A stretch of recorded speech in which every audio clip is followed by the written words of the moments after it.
दिख रहा, चलो। हेलो एंड वेलकम, मैं मोहम्मद रौनक अंसारी 12th फिजिक्स स्टार्ट करने वाला हूं। आज 12th फिजिक्स का पहला चैप्टर विद्युत आवेश तथा विद्युत क्षेत्र पढ़ेंगे। ठीक, इसको हम एकदम बेसिक से स्टार्ट करते हैं और सीक्वेंस वाइज पढ़ेंगे। ठीक, तो इसमें ये पहला चैप्टर का नाम है विद्युत आवेश तथा विद्युत क्षेत्र। तो सबसे पहले देखो हम स्टार्ट करते हैं। सबसे पहले हम जानेंगे पदार्थ क्या है। ठीक, पदार्थ, इसको इंग्लिश में बोलते हैं मैटर। पदार्थ क्या है? तो पदार्थ वह होता है जिसमें भार होता है, जिसमें भार होता है तथा जो जगह घेरता है वो हमारा क्या होता है? पदार्थ होता है। जिसमें क्या होता है? भार होता है और जो जगह घेरता है उसे क्या कहते हैं? पदार्थ। जैसे कोई भी चीज़ है दुनिया में वो सारी चीज़ें पदार्थ है। जैसे हम हैं, हम भी पदार्थ हैं, चूँकि जगह भी घेरते हैं और क्या है? भार भी होता है। ठीक, या कोई भी ऑब्जेक्ट है, जैसे हवा है, हवा भी भार है। चूँकि अगर देखा जाए तो हवा को अगर जैसे गुब्बारे में भर दो तो गुब्बारा क्या होता है? फूल जाता है। क्यों फूलता है? चूँकि वो जगह घेरता है। ठीक, और फिर अगर खाली गुब्बारे को किसी तराजू पे रख के तोलो और उसमें हवा भर के तोलो तो जो भरा हुआ गुब्बारा रहेगा उसका भार थोड़ा क्या रहेगा? ज़्यादा रहेगा। तो इसका मतलब क्या हुआ? ज़्यादा क्यों होगा? चूँकि वायु का भी भार होता है। तो ये पदार्थ होता है। ठीक, तो देखो पदार्थ के दो मूलभूत गुण होते हैं, फंडामेंटल प्रॉपर्टी। पदार्थ के दो मूलभूत गुण होते हैं, दो मूलभूत गुण होते हैं। एक गुण का नाम है द्रव्यमान। ये गुण हैं दो, फंडामेंटल प्रॉपर्टी, द्रव्यमान, और एक होता है आवेश। एक होता है द्रव्यमान और एक होता है आवेश। ठीक, तो 11th की जो हमने फिजिक्स पढ़ी थी वो ज़्यादातर द्रव्यमान के बारे में, तो वो पूरी की पूरी किसमें थी? द्रव्यमान के बारे में।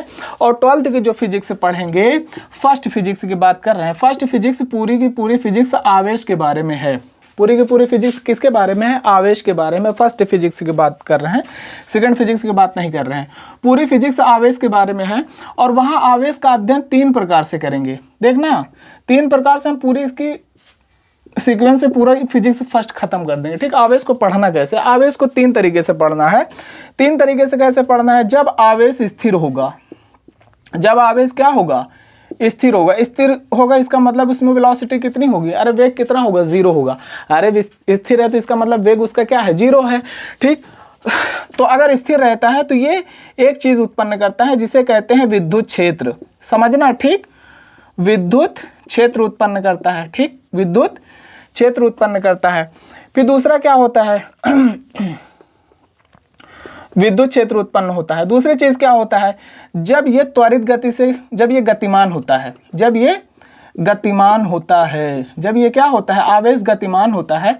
तो गतिमान होता है तो ये 2 चीज उत्पन्न करता है। आवेश गतिमान मतलब इसकी वेलोसिटी कुछ है लेकिन ये नियत है। इसका जो गति होगी, जो गति होगी वो क्या होगी? नियत होगी।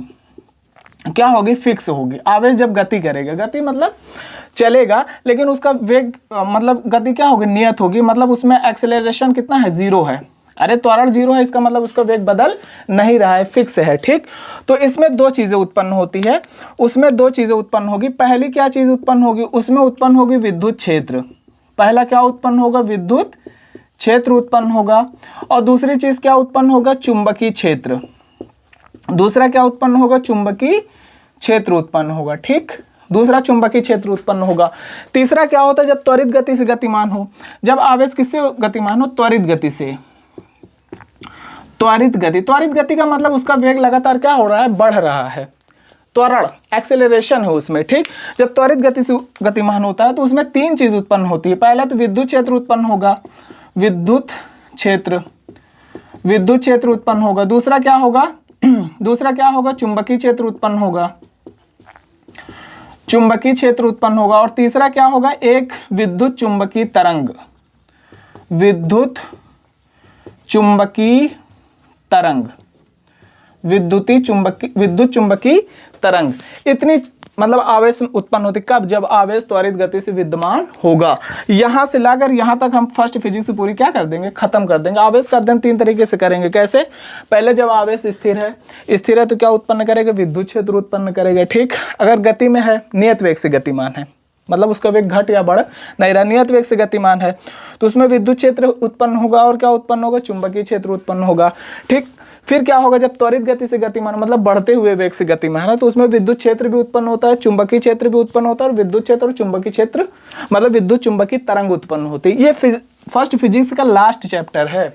तो आवेश को 3 तरीके से अध्ययन करेंगे और पूरी फिजिक्स हम क्या कर देंगे, खत्म कर देंगे यहाँ पास। ठीक, समझ गए ना बात। ठीक, आगे देखते हैं। अब हम चलते हैं आवेश। दरअसल आवेश होता क्या है। ठीक, आवेश होता क्या है ये पढ़ते हैं। आवेश का अध्ययन 3 तरीके से करेंगे और इतने में हम पूरी फिजिक्स खत्म कर देंगे। ठीक, देखो एक चीज करना, हम आवेश पढ़ा रहे हैं, लेकिन एक काम करना, इसमें एक मेरा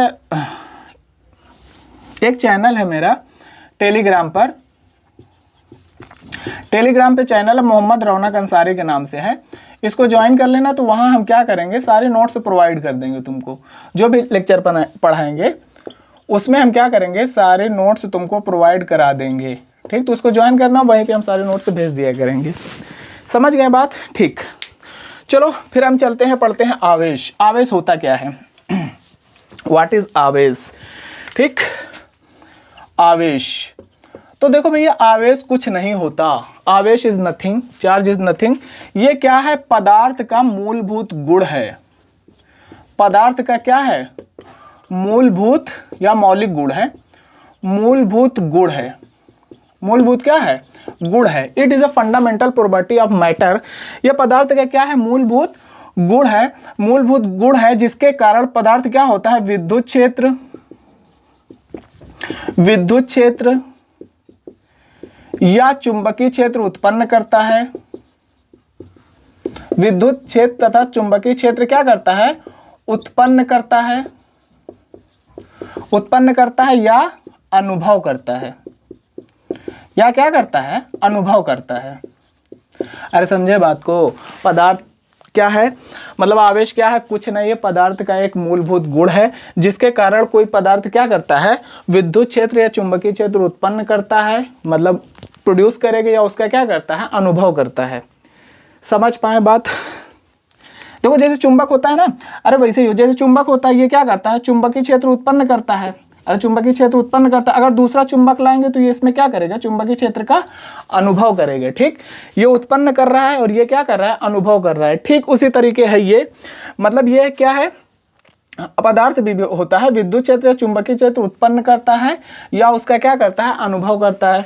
और हमने अभी बताया कब विद्युत क्षेत्र उत्पन्न करेगा, कब चुंबकीय क्षेत्र उत्पन्न करेगा और कब विद्युत चुंबकीय तरंग उत्पन्न करेगा, अभी हमने बताया है। ठीक, समझ गया आवेश क्या होता है।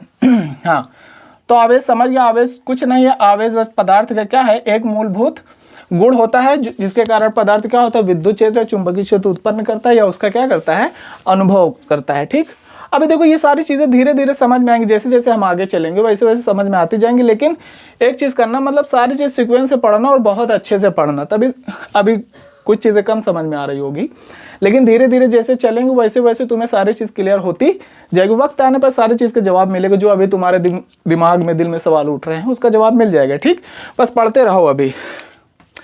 फिर देखो आवेश के बारे में हम पढ़ते हैं, इसका हम मात्रक पढ़ते हैं, आवेश का मात्रक पढ़ते हैं। ठीक, चलो अच्छा पहले पढ़ते हैं। आवेश जो है 2 प्रकार का होता है। आवेश कितने प्रकार के होते हैं, 2 प्रकार के होते हैं। एक होता है धन आवेश, धन आवेश, धन आवेश, और एक होता है ऋण आवेश।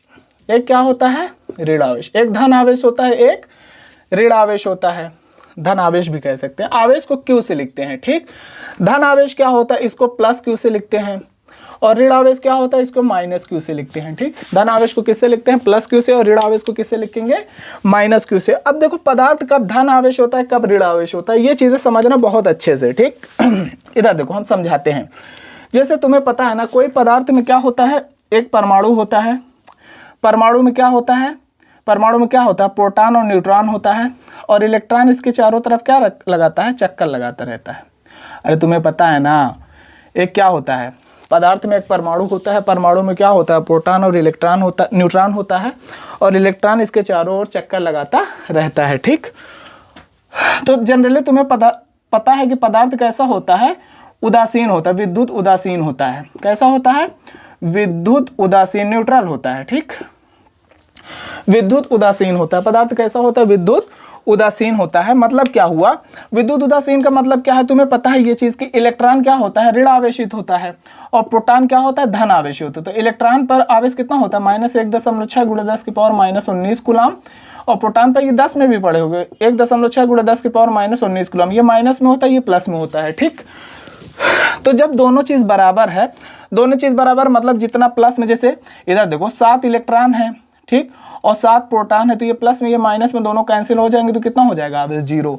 अरे समझे कि नहीं बात, मतलब 7 इलेक्ट्रॉन और 7 प्रोटॉन है, दोनों एक माइनस में एक प्लस में, तो ये दोनों टोटल कैंसिल हो जाएंगे, तो ये क्या हो जाएगा, विद्युत उदासीन। लेकिन हमें ये जानना है कब धनावेश होगा, कब पदार्थ पर धन आवेश होगा और कब ऋण आवेश होगा, तो ये हमें समझना है, ठीक। इधर देखो, अब हम बहुत अच्छे से समझाते हैं और इसको समझना, ये न्यूमेरिकल भी पूछा जाता है, अगर ये कॉन्सेप्ट अच्छा नहीं रहेगा तो नहीं बता पाओगे।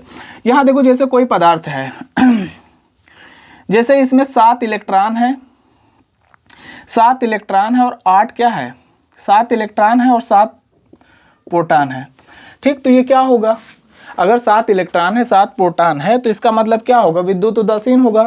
उदासीन क्यों होगा, जितना इलेक्ट्रॉन उतना ही क्या है, प्रोटॉन है, ठीक, ये विद्युत उदासीन होगा। लेकिन अगर इसमें से एक इलेक्ट्रॉन बाहर निकल जाए, इसमें से एक इलेक्ट्रॉन क्या हो जाए, बाहर निकल जाए, एक इलेक्ट्रॉन हमने ये इसको क्या कर दिया, बाहर कर दिया।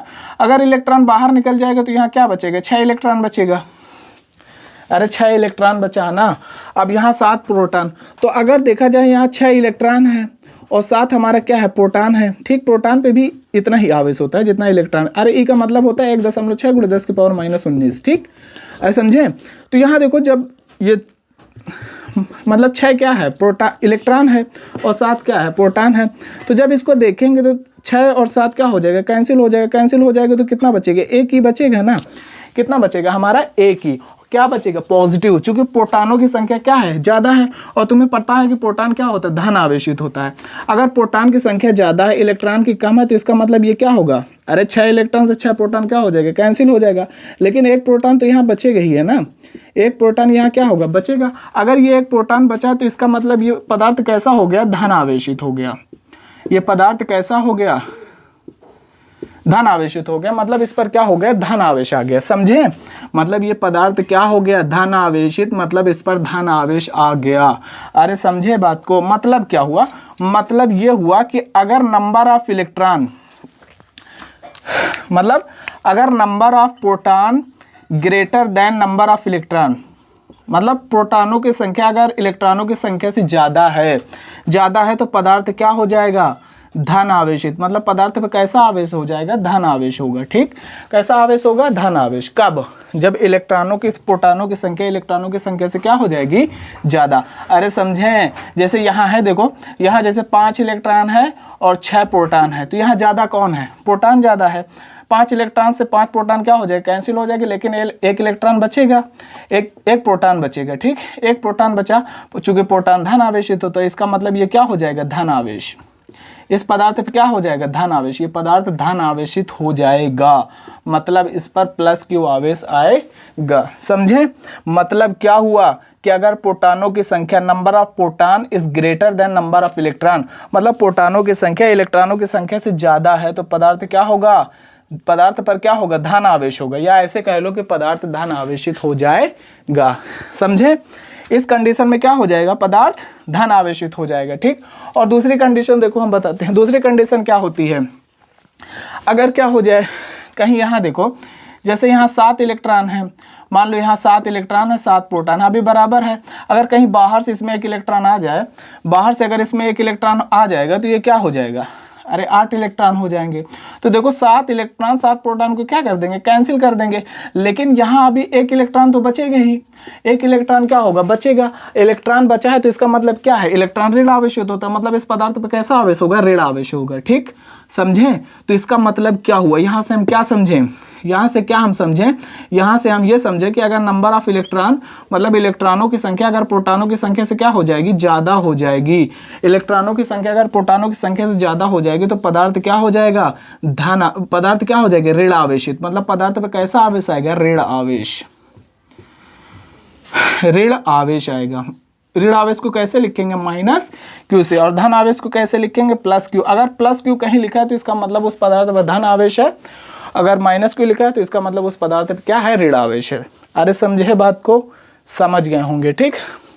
जिसको समझ में ना आए वो कमेंट में हमको बता सकता है। देखो एक चीज़ जरूर किया करो, जब वीडियो देखा करो तो उसमें कमेंट किया करो, लाइक जरूर करो, ठीक, लाइक करो और सब्सक्राइब करो, ज़्यादा से ज़्यादा लोगों तक पहुंचाओ। ठीक, ये हम तुम लोगों से बस कहते हैं, क्योंकि ज़्यादा लाइक करोगे तो मतलब यूट्यूब क्या होता है, ज़्यादा सजेस्ट करता है, ज़्यादा लोगों तक, लोगों तक अप्रोच पहुंचती है। ठीक, रीच होती है।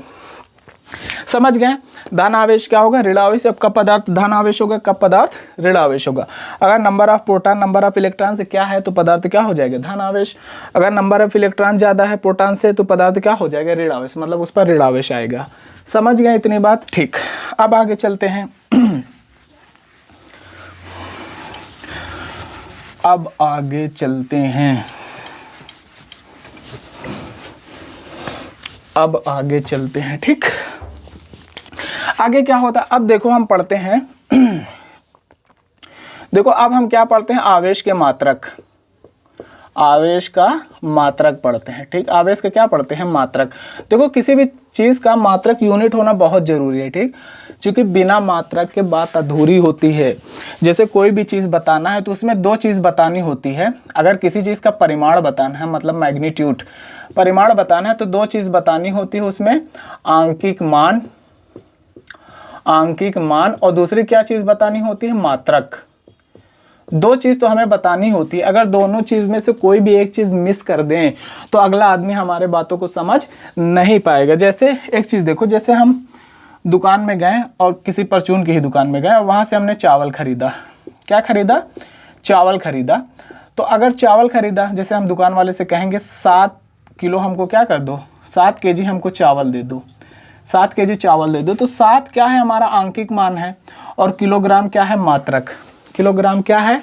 मात्रक है। ठीक, अगर एक चीज़ सोचो, अगर दोनों चीज़ में से कोई भी एक चीज़ हम मिस कर दे तो अगला आदमी हमारी बात समझ पाएगा? नहीं समझ पाएगा। ठीक, कैसे? जैसे अगर तुम जाके कह दो ऐसा है कि हमको 7 चावल दे दो, समझ पाएगा? मार के भगा देगा। ठीक, अरे वो कैसे 7 दाना चाहिए, 7 कुंटल चाहिए, 7 किलो चाहिए, क्या चाहिए तुम्हें? वो तो यही पूछेगा ना, क्योंकि तुम्हारी बात समझ में ही नहीं पाएगा, क्योंकि तुम मात्रक बताया ही नहीं तुमने। ठीक, इसी तरह अगर जाके तुम सिर्फ ये कह दो, 7 ना बोलो, ऐसा कह दो ऐसा है भैया हमको किलोग्राम दे दो, तब समझ पाएगा? नहीं समझ पाएगा। तो मतलब क्या हुआ? कोई भी चीज़ बताने के लिए दो चीज़ जरूर है, आंकिक मान और मात्रक। तो समझ पाए मात्रक की कितनी इंपॉर्टेंस है? बहुत इंपॉर्टेंस है। ठीक, बिना मात्रक के सारी कोई भी चीज़ क्लियर नहीं हो पाती।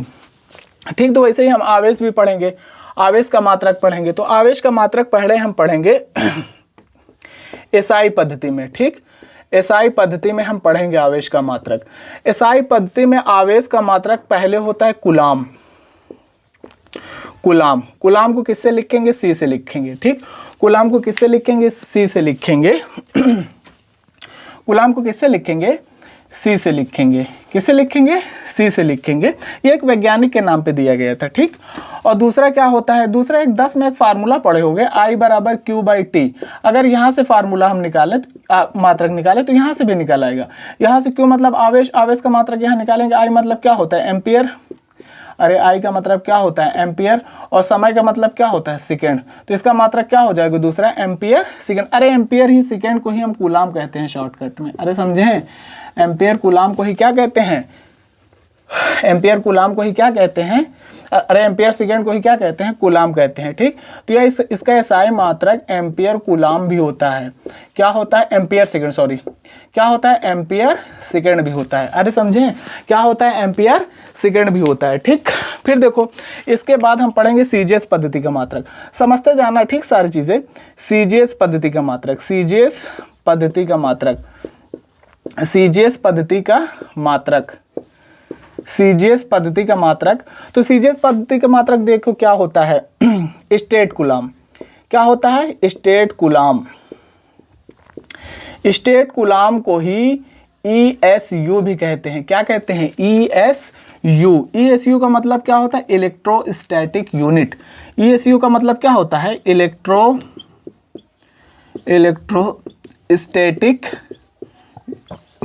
यूनिट, या अगर इसको हिंदी में बोले तो स्थिर विद्युत की मात्रक, स्थिर विद्युत इकाई भी कहते हैं। ठीक, स्थिर विद्युत इकाई या स्थिर विद्युत मात्रक कहते हैं। ठीक, ये शॉर्टकट में इसका मात्रक होता है। क्या होता है? स्टेट कूलाम क्या होता है? ESU। अरे समझें? क्या होता है? ESU। ठीक, दूसरा क्या होता है? एक और होता है इसका मात्रक एक होता है हमारा ESU, एक क्या होता है EMU। क्या होता है EMU, इसको क्या कहते हैं? E मतलब विद्युत, विद्युत, और M मतलब मैग्नेटिक, विद्युत चुंबकीय इकाई या मात्रक कहते हैं। ठीक, विद्युतीय चुंबकीय इकाई कह लो या मात्रक कह लो, बात वही चीज़ है। ठीक, विद्युत चुंबकीय इकाई, अरे समझे, विद्युत चुंबकीय इकाई, समझ गए बात। और एक चीज़ और होता है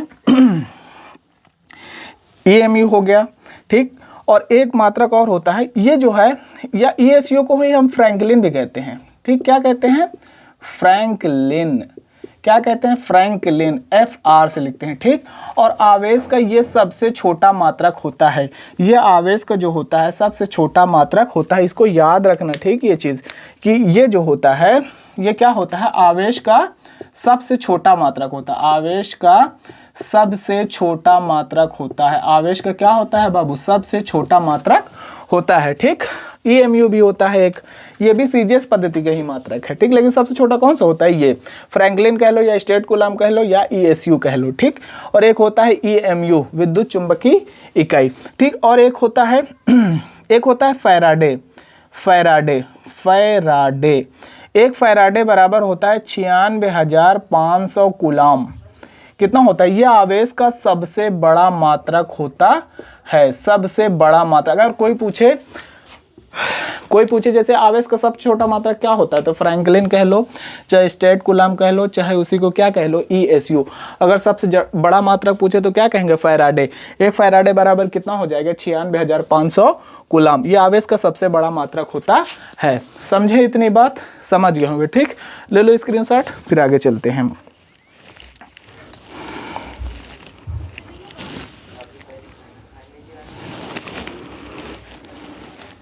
और एक चीज़ ज़रूर करना, मतलब उसको ज्वाइन कर लेना, टेलीग्राम चैनल। ठीक, वहाँ से सारे हम नोट्स प्रोवाइड कर देंगे तुम लोगों को, सारे की सारे नोट्स वहाँ तुमको मिल जाएंगे। ठीक,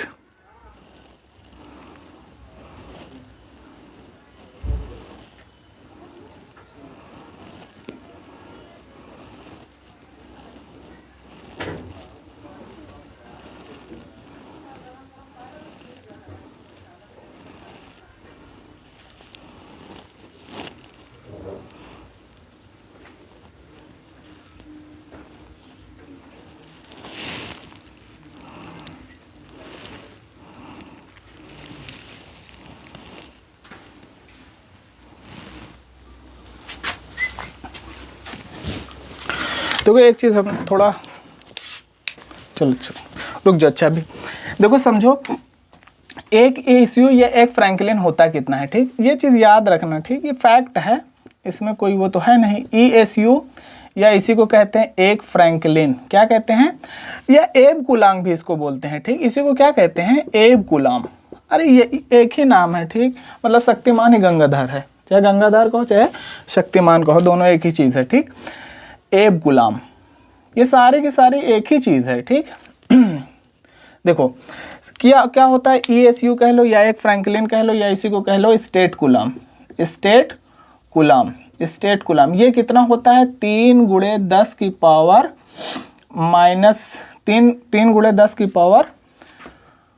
-9 कूलम। कितना होता है? 3 × 10 की पावर -9 कूलम।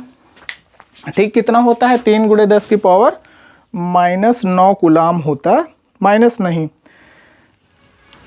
हाँ कह लो या ऐसे कह लो। इधर देखो, इधर हम लिखते हैं क्या होता है हमारा? 1 कूलम बराबर हमारा कितना होता है?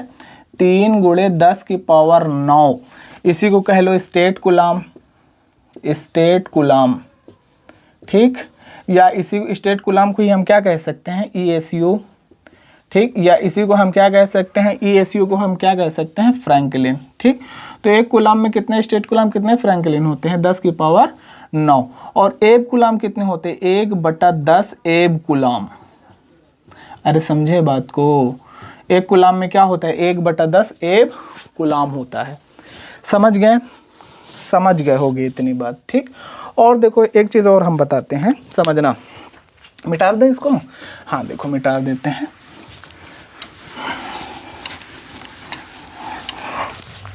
और अभी है, समझते जाओ। एक चीज और देखते हैं हम, देखो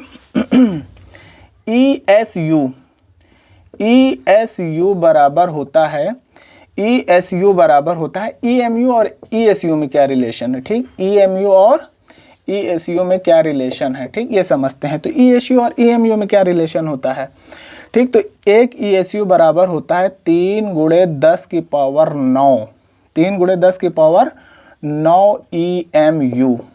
अरे समझे क्या होता है 3 × 10 की पावर 9, या ऐसे कह सकते हैं कि ESU और एक EMU दोनों का जो अनुपात होता है वो 3 × 10 की पावर 9 सेंटीमीटर पर सेकेंड होता है, ठीक।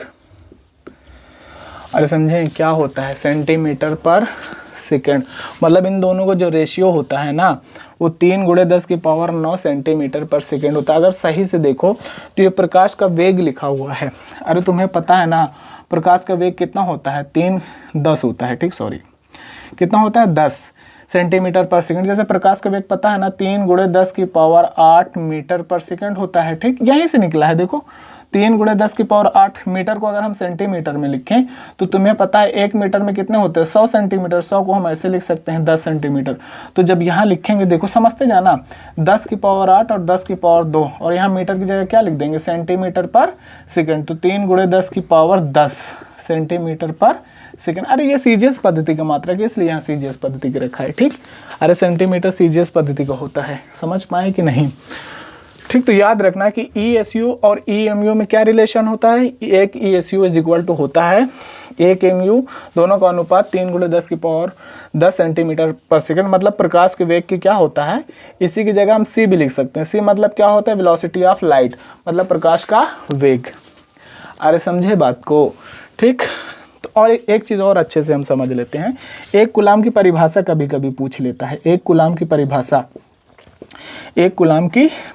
अगर देखें क्या होती है डिफिनेशन, ठीक, तो यहीं से निकलती है। देखो अरे I बराबर क्या होता है, I बराबर Q/T। तो Q बराबर कितना होता है I × T।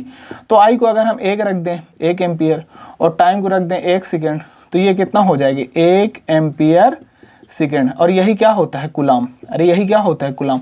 मतलब क्या हुआ कि अगर किसी चालक में 1 एम्पियर धारा 1 सेकेंड तक प्रवाहित होगी तो उसमें आवेश की मात्रा कितनी होगी 1 कूलाम। अरे समझे, ऐसे हम परिभाषा दे सकते हैं। मतलब क्या हुआ, अगर किसी चालक में 1 एम्पियर धारा 1 सेकेंड तक प्रवाहित होती है तो उसमें आवेश की मात्रा कितनी होगी 1 कूलाम। ऐसे हम 1 कूलाम की क्या दे सकते हैं परिभाषा, ठीक, समझ गए। और ये चैनल जरूर कर लेना, मोहम्मद रौनक अंसारी टेलीग्राम पे, वहाँ से हम सारी चीज़ें तुम लोग को प्रोवाइड कराएंगे, सारी चीज़ें इन्फॉर्मेशन जो भी होगी बोर्ड एग्ज़ाम से रिलेटेड इन्फॉर्मेशन होगी या क्लास होगी, क्लास की लिंक हम वहीं देंगे, ठीक। अगर तुम लोगों के पास मतलब यूट्यूब अगर तुम लोगों के पास भेजता है नोटिफिकेशन तो ठीक है, नहीं तो हम वहाँ लिंक दे देंगे इन्फॉर्मेशन क्लास प्लस नोट्स ज़रूर बनाना, ठीक। हम वहाँ भेज देंगे लेकिन नोट्स अपने से बनाना, हम वहाँ दे देंगे उसको अपने से बनाना और उसको पढ़ना और धीरे धीरे मेरे साथ बने रहो और पूरी फिजिक्स हम बहुत जल्दी ख़त्म करेंगे, ठीक। Thank you and subscribe my channel और लाइक ज़रूर किया करिए, ठीक। लाइक से क्या होता है यूट्यूब ज़्यादा लोगों को रिकमेंड करता है वो वीडियो को, ठीक। Okay, thank you.